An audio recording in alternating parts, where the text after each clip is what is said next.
Hello everyone, welcome to ashatech.com. We are once again here.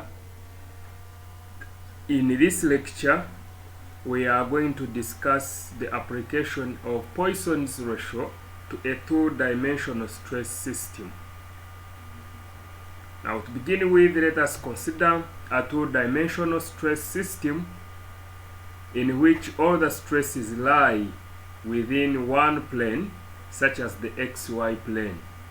You could have, here we are considering the XY plane, but you could have also another form of plane, can be XZ plane or YZ plane. If a material is subjected to a tensile stress, there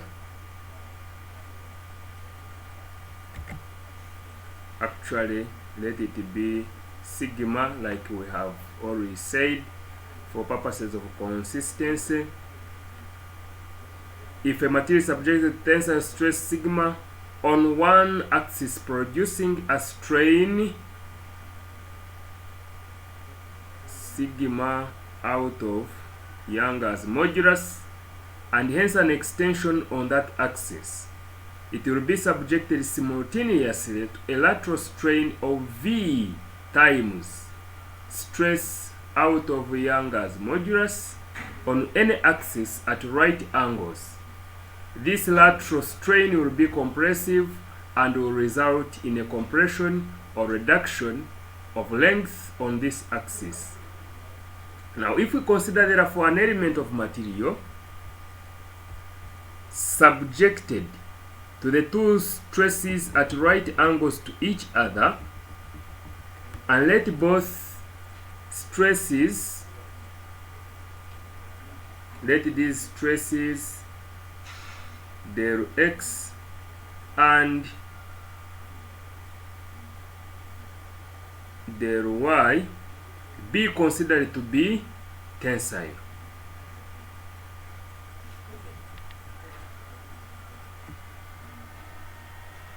It means this stress del Y is acting in the Y direction and the stress del X is acting in the X direction.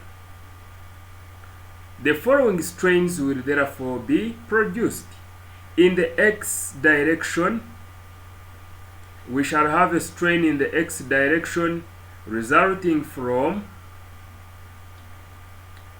del X, and it will equal to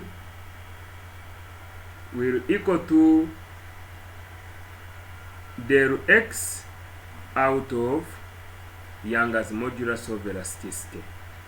Likewise, in the Y direction, we shall have a strain resulting from del Y, and that strain will equal to del Y out of modulus of elasticity. Now, what about the one resulting in the X, the strain in the X direction resulting from del Y? It will be negative V del Y out of E. What about in the Y direction resulting from del X? It means it will be this one for C. It will be resulting from del X, and that kind of strain will equal to negative V times del X divided by E. Now, when you observe this one properly, is that you always have, if you have a loading in the X direction, you will have the strain in that direction, but you also have a lateral strain. You will have a strain as a result of the loading in the X direction. I mean the loading in the Y direction, and that strain will be in the X direction.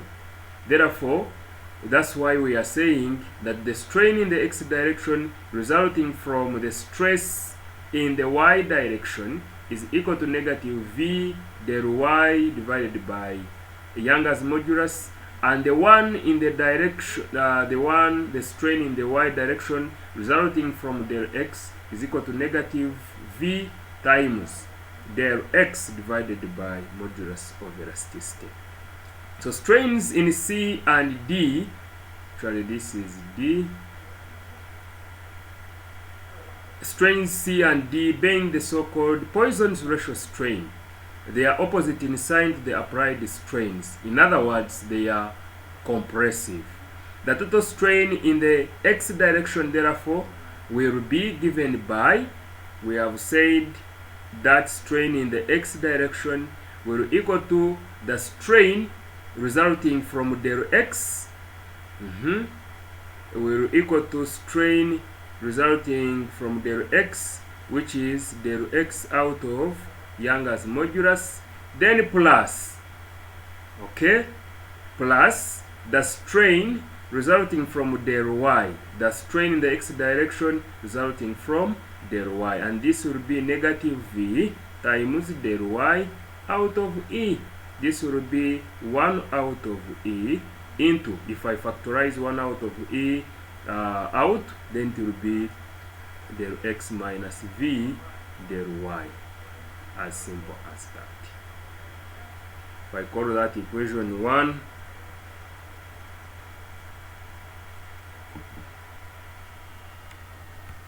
the total strain in the y direction will therefore be also strain in the y, epsilon y will equal to the strain in the y direction out of Young's modulus plus negative v times the strain in the y direction as a result of del x will be negative v times del x out of e. This will equal to 1 out of e if I factorize 1 out of e into del y minus v del x. As simple as that. Now, if any stress is in fact compressive, its value must be constituted in the above equations together with a negative sign following the normal sign conversion. In other words, if this any of these stress is compressive, for example, del x, if it is compressive, I'll just come and substitute it in here. Likewise, if this is also compressive, I substitute it in here with its sign that is negative, so that at the end of the day, I'm able to get the right answer. Therefore, here we have said the strain in the x direction is equal to 1 out of e into del x minus v del y, and the strain in the y direction, I have said, is 1 out of e into del y minus v del x. Thank you so much for watching. See you next time.